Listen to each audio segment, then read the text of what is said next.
This video is sponsored by Squarespace.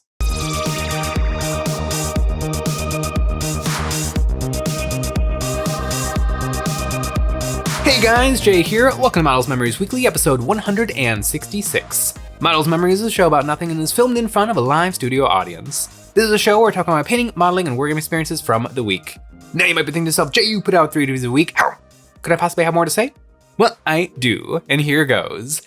This week, I finished a whole bunch of my very favorite thing, Space Marine Terminators. Games Workshop is going all in on Necromunda, and the Emperor's Children got their new index, and is it any good? I'm not sure, but you know it's always good. Today's sponsor, Squarespace. Squarespace allows anyone to break into website design with easy-to-use features like the new guided design system, Squarespace Blueprints. Choose from a professionally curated selection of styling options to build a unique online presence from the ground up. Squarespace makes it easy to launch your website and get discovered fast with integrated optimized SEO tools so you show up more often to more people and grow the way you want. Or for your own online storefront. Whether your services are physical, digital, or service-based, selling your wares has never been easier with Squarespace's seamless checkout tools. With a Squarespace website, your customers can use whatever payment system they prefer, whether it's credit cards, PayPal, Apple Pay, Afterpay, or ClearPay. Selling your unique wares has never been easier. Squarespace offers a free trial for you to dip your feet into and test the waters, and when you're ready to dive in headfirst, you can go to squarespace.com/EonsOfBattle or follow the link in the description below to get 10% off your first purchase of a website or domain. Y'all might have seen on Wednesday, I tried to paint up 10 Space Marine Terminators. I love Space Marine Terminators so much. I have a long history with Space Marine Terminators, one of my and all Space Marine players' favorite things ever. And the new Space Marine Terminator kit is so good. The first 5 I got from Leviathan, they all have the fists, but the next, I bought 2 more boxes, and so I built them all with the chain fist, which is, I've done so much math hammering. I've done so much napkin math hammering to try to figure out power fists versus chain fists. The only conclusion I could come to is the chain fists are ever so slightly better if you're going up against like medium to heavy vehicles. But I think for Terminators, just say they have the fist, or like, I feel like WYSIWYG is not that big a deal for Terminators because the squad is pretty darn simple. They're all gonna have like the exact same loadout, except for this guy with the Cyclone missile launcher, but the Cyclone missile launcher is pretty darn obvious. Speaking of obvious, this guy is Captain Custard. Our top Patreon supporters get their names on members of my Black Templar Crusade, and they go crusading along with me with my Black Templar games. Yet to have won a game in 10th edition with the Black Templar, but I've gotten close. I've gotten real close a couple of times, and it's getting, I'm gonna win. I'm gonna win so hard one day against Sean's tank lists. Or really, I just have to play things that aren't parking lot guard. But the Terminators. You can do some pretty spicy things with Terminators. They actually got a points decrease not too long ago. And so what's it, 175 for 5 instead of 180 for 5? A tiny points decrease, but the Terminators. It is about their data sheet, but it's about what you can add to their data sheet, because there's some hilariously spicy options, especially if you play the best Space Marines, the Black Templar.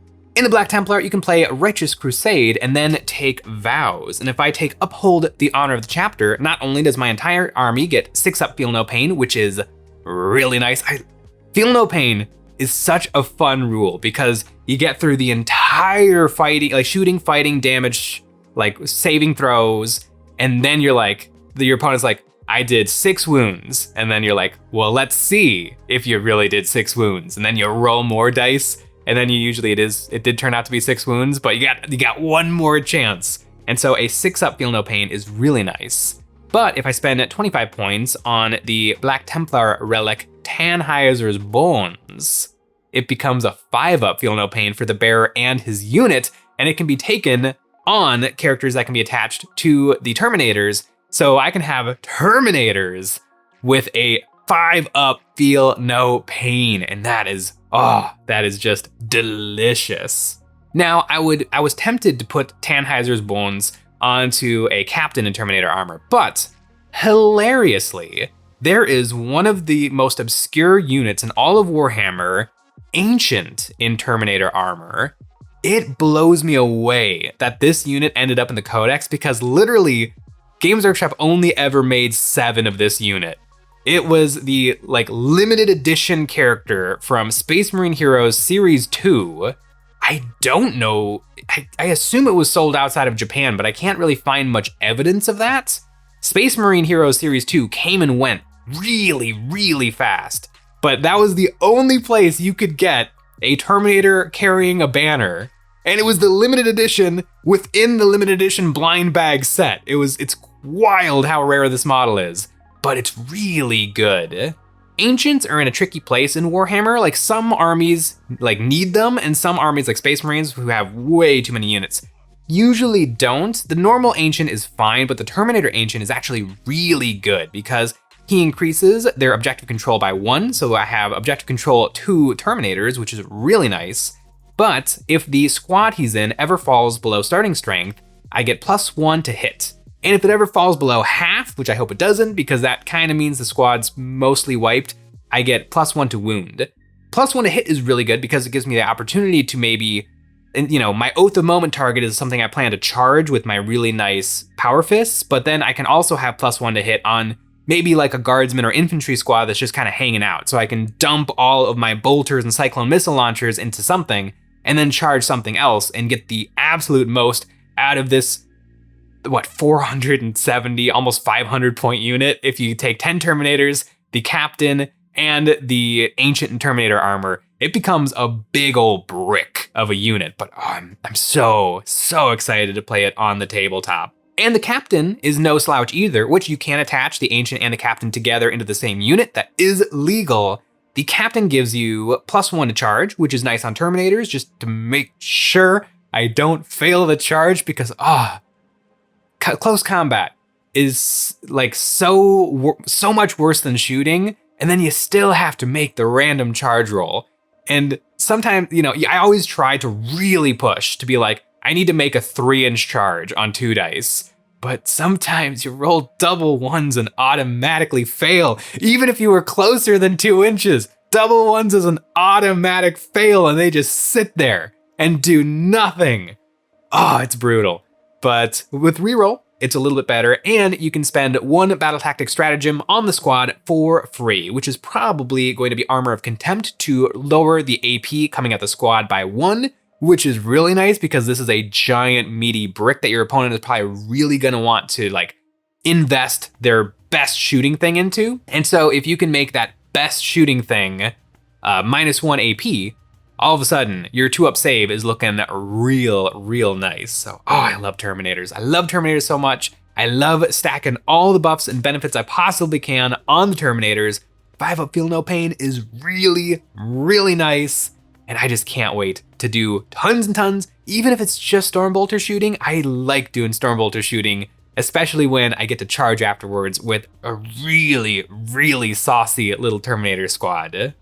But speaking of things that are awesome, I really liked the House Secundus Necromunda box that they showed off last week. It looks really cool, and I'm really nervous about what the potential price will be, because if you remember, Ash Waste was like 300 buccaritos. It was really expensive. I bought the first Necromunda box. Like, I really like Necromunda is so cool. I bought the first box back in 2017, and then Ash Waste came out at 300 bones, and that was too much. That was too much. And so is House Secundus gonna be also like, and that was like what, 3 years ago, 2 years ago? I feel like this box could be scary how expensive it is, but I really like it. And Games Workshop is already showing off expansions to that box. Join the Underhive headhunt with the Malkadon Yield and Jakara Spirers. Yep, it is Spirers.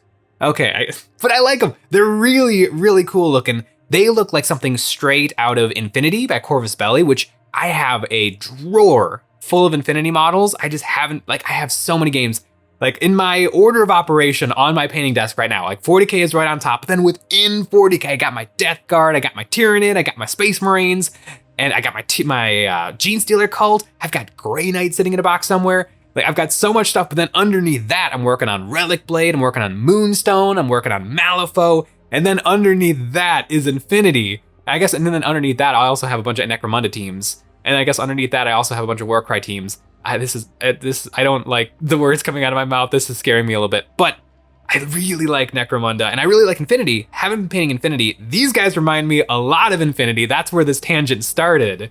They're so cool. I like that they're like hyper tech advanced.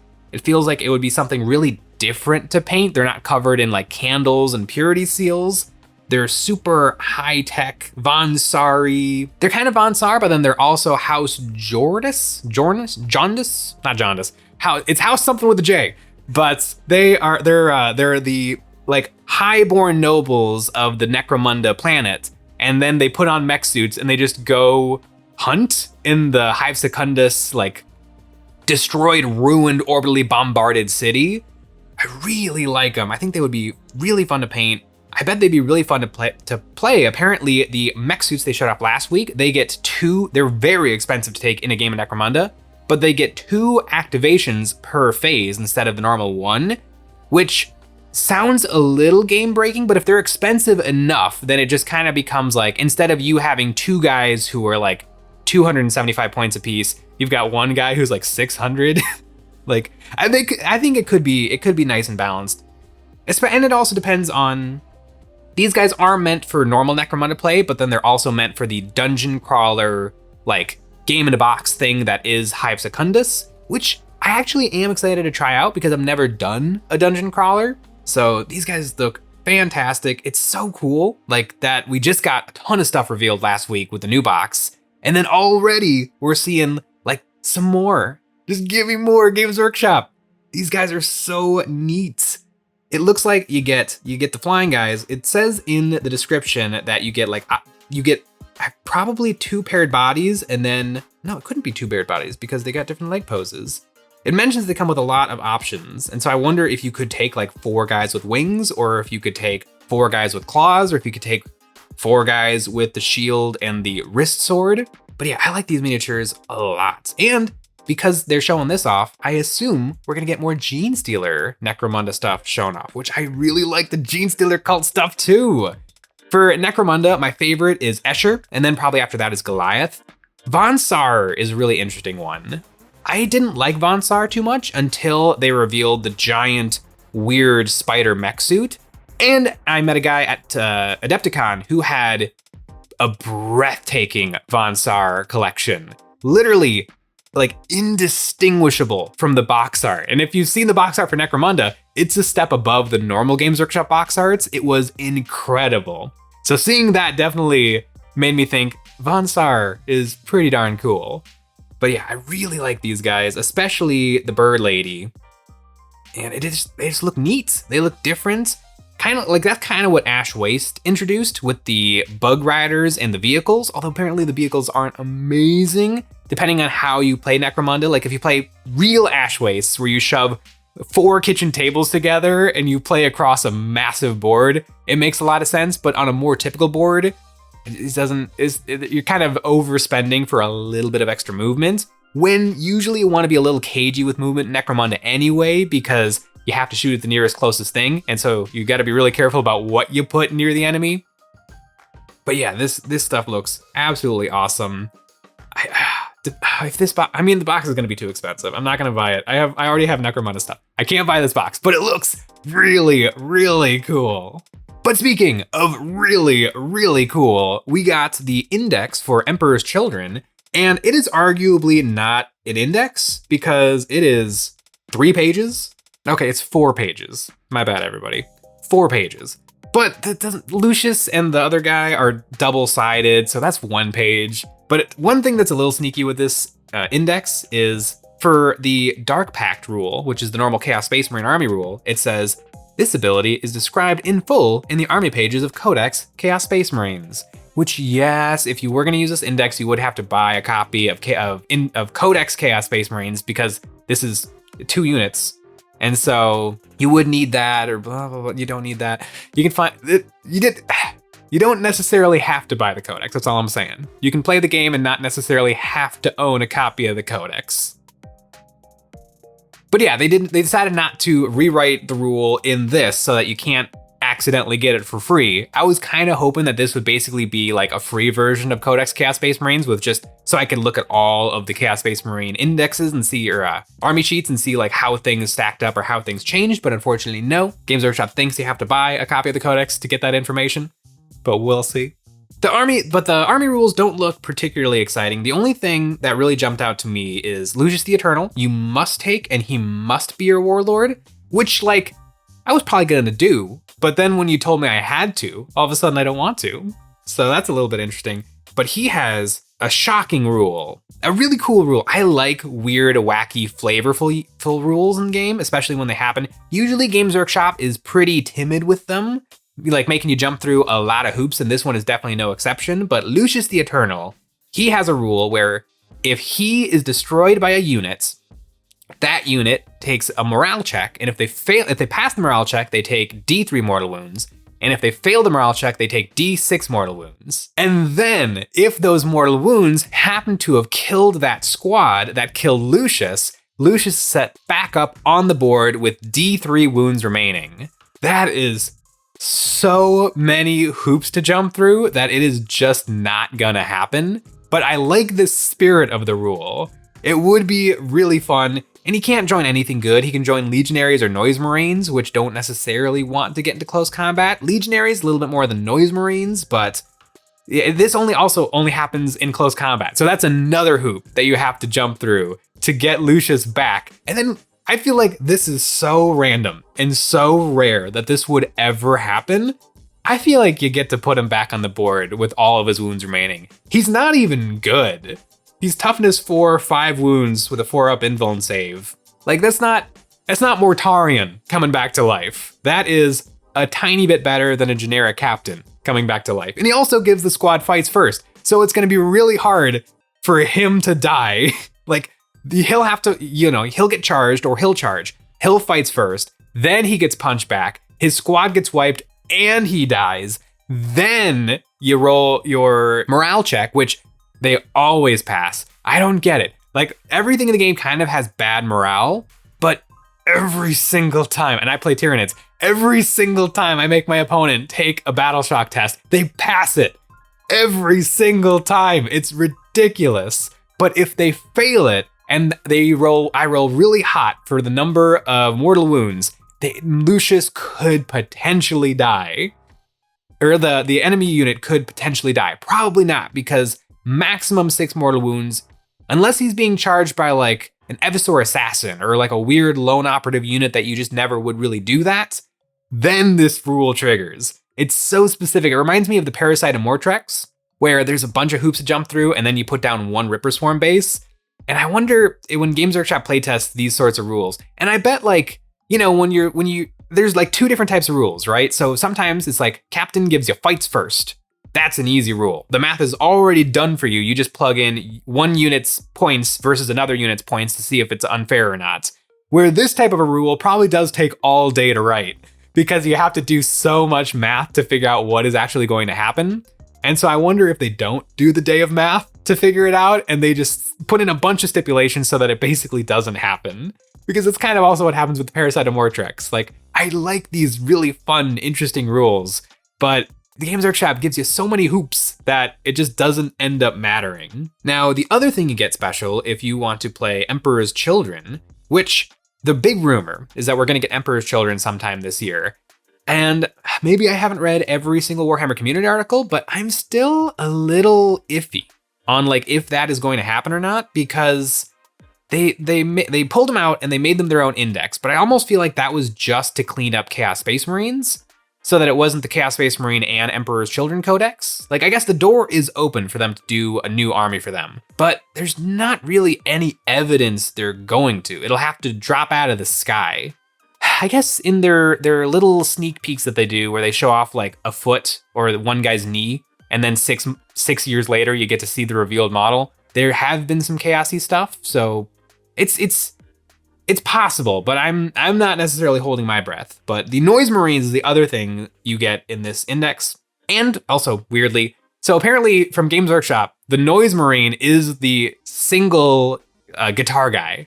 That's not actually a Noise Marine Games Workshop. Like it's like the Red Gobbo.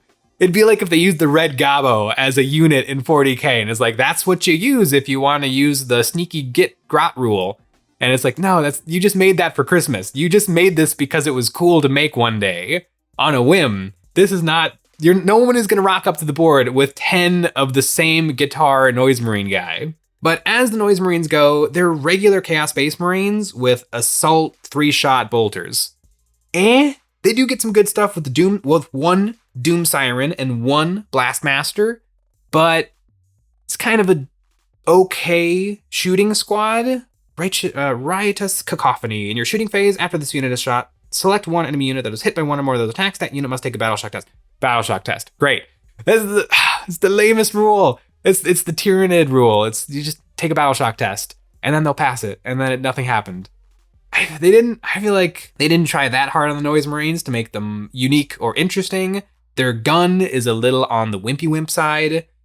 You can join Lucius, but he doesn't benefit their shooting at all, so you're probably going to join them to something else that does benefit their shooting and hopefully get them some AP. I don't know if there's anything in the Chaos book that gives better AP or maybe sustained hits or something. But yeah, Noise Marines, very mid. Lucius the Eternal, very mid.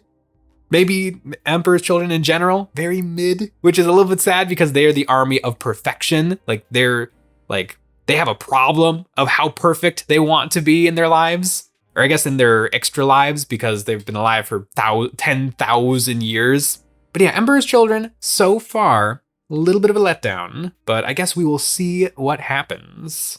And you know what else you can see? That's right, the terrain available on our Patreon. Over there, we have a new set of terrain every single month, and this month we have the Pestilent Forest, a table's worth of grotesque yet beautiful terrain pieces that'll let you fight your tabletop battles surrounded by the corrupting influence of decay. Huge eye plants, cauldrons of pestilence, rotting creep, and the Great Maw make for a very chaotic environment. And if you always want to be up to date on the goings-on here at Eons of Battle and be entered into our monthly giveaways, this month we're picking 3 followers to receive this month's terrain. You can follow the link in the description to sign up to our newsletter. This week I painted so many Terminators, and it kind of unlocked the Black Templar in me again, because it's the first time I'm painting Black Templar this year. And so immediately, I got my bikes off the dusty shelf, I got some more things out, I got some ideas of how to kit bash and convert Terminator Ancients. I'm back in for the Black Templar, and I'm gonna beat Sean. Thanks for watching.